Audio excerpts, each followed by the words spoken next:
आजको भिडियोमा हामी कुरा गर्छौं शेड्युलको बारेमा। शेड्युल कसरी सेट गर्ने र शेड्युल कुन बेला काम लाग्छ यसको बारेमा म तपाईलाई फुल्ली एक्सप्लेन गर्नेछु आजको यो भिडियोमा। सो भिडियो अन्तिमसम्म हेर्नु होला। यदि तपाई युट्युबर हुनुहुन्छ भने तपाईलाई शेड्युलको बानी पनि राख्नुपर्ने हुन्छ। किन भन्दाखेरि सधैँभरि यस्तो टाइम हुन्न कि हामी भिडियो रेगुलर नै दिइराखौं। कहिलेकाहीँ केही समस्या होला, कहिले केही समस्या होला, सो दैट कि हामीले भिडियो बनाउन पाउँदैनौं।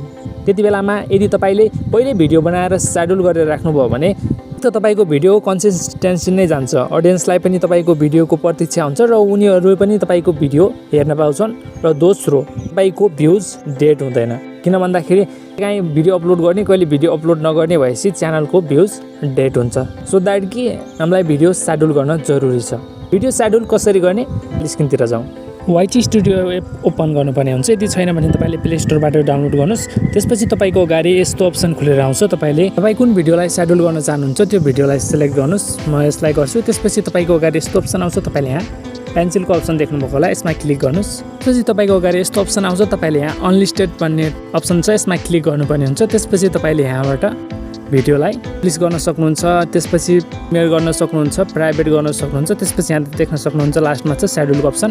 शेड्युलमा क्लिक गर्नुस्। त्यसपछि यहाँ अर्को अप्सन देख्नुभएको होला, यसमा क्लिक गर्नुभयो भने तपाईको अगाडि अप्सन आउँछ। तपाईले जुन बार आफ्नो भिडियो शेड्युल गर्न चाहनुहुन्छ बार तपाईले गर्न सक्नुहुन्छ। त्यसपछि ओके गरिदिनुस्। त्यसपछि टाइममा गर्न चाहनुहुन्छ त्यो तपाईले यहाँबाट सेट गर्न सक्नुहुन्छ। त्यसपछि मिनेटमा तपाई भिडियो अपलोड गर्न चाहनुहुन्छ, 1:30 पाउने सवा चाहनुहुन्छ तपाईले यहाँबाट गर्न सक्नुहुन्छ। त्यसपछि ओके गरिदिनुस्। त्यसपछि ब्याक आउनुस्। ब्याक आएर तपाईले यहाँबाट गरिदिनु भयो भने यो शेड्युल हुन्छ र त्यही टाइममा अपलोड हुन्छ।